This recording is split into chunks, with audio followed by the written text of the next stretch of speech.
Hello students and welcome to video 7 in chapter 4.5, the 7 Ps. And in this video, this is our final video in the 7 Ps. We're going to cover the last 3 Ps all in one video. I've kind of done most of these videos back to back, so I feel like I've been talking about the 7 Ps forever.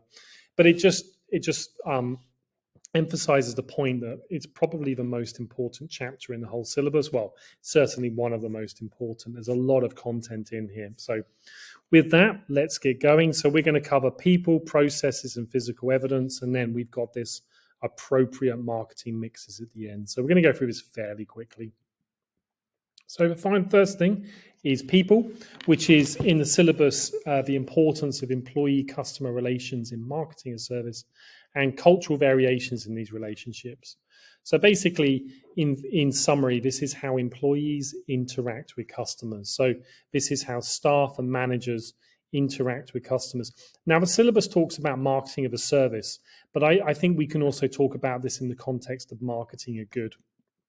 So, for example, we've got customer interactions, after-sales service. So with a service, you could argue that people are the most important part of the whole thing. So if you think about education, you could argue that the teacher themselves is the most important thing. And if you have a good teacher, then the service should be good. Not necessarily, but in theory. But also when you buy a good, the interaction with service staff is going to be important. I mean, it depends on the product. Sometimes you might not talk to anyone. But if you go to a shop, there's likely to be interaction with somebody.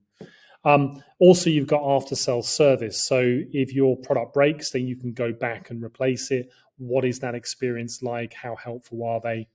But then also things like the use of social media. So when you interact with the business via social media, or when the company presents itself on social media, how do they present themselves and how effective it is? And you've also got the cultural variation side here. So this is where you've got in different countries, how the staff interact is very different. So if we look at the last one, do staff approach customers? So when I was 18, a few years ago, I worked in a sports shop. And one of the things we had to do was to go and approach people. We had to go and approach people and ask, can I help you today? Or, what size are you looking for? And in England at the time, that was seen as okay. And that was something, staff we had to do. Now, personally, I didn't really like it. I don't really like when staff come up to me and ask whether I need help. But that's something that we were told to do. Another example is packing bags in supermarkets. So in some countries, the staff will help you pack your bags. Whereas in some countries, they won't do that because customers are like, get off my bags, I don't need your help. So how staff interact with customers will depend on the country, and there's a lot of cultural variations going on there. On to the next one is processes. This is the way in which the good or service is actually delivered to customers. And again, the syllabus says marketing of a service, but I think we can also talk about it in the context of the product. So the examples we'll talk about are payment methods. So how do customers go about paying for it? So is it cashless? Is it debit card? Is it Apple Pay, etc.? Here in Germany, there are some shops where they only accept cash. And so you have to carry cash around with you, which can be quite difficult. When I first got here, I was like, what? So now I get into the habit of carrying cash with me. Waiting times. So obviously, the more you wait, it can disturb how the product is delivered to you. And so one example is some pizza delivery companies will say, we promise to deliver within 30 minutes, within a 10-kilometer radius. Otherwise, you get your money back or something like that. So obviously, delivering the product can be very, very important. And then you've also got the interaction with the website. So when you actually go and buy from a website, how is that experience? Is it smooth? Is it very easy to do? Or is it a bit of a pain? And that is also part of the process. Then on to our final P, physical evidence. And these are the tangible aspects of the business when a consumer buys the good or service.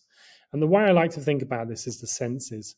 When you go and buy a product or you buy a service, what do you see? What do you smell? What do you hear? What do you feel? And in some situations, not all the time, what do you taste?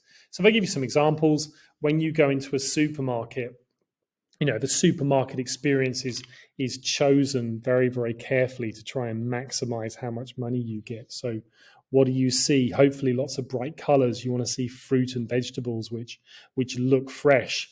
And so some supermarkets will spray water onto the fruit and veg to make things seem fresher to get you buying. What do you smell? Well, some supermarkets will have they'll bake bread on a regular basis. So when you walk in, you get that beautiful smell of bread or whatever. And again, it's trying to get you to feel hungry. So hopefully you go and buy more. And then there's other things like the music they play. And in many businesses, they'll choose music to try and incentivize you to buy more. Other examples would be the cleanliness of a hotel room. So, when you walk into a hotel room, you want it to be nice and clean and crisp and fresh, smells good. And that's obviously very important for a hotel room.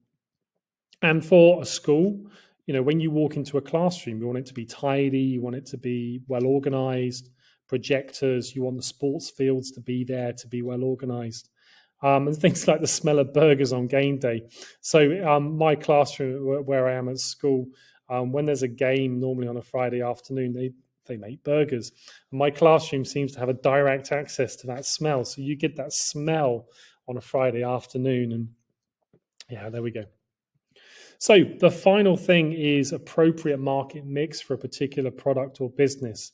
And basically what this is saying is that all aspects of the 7Ps should work together and be appropriate for the product.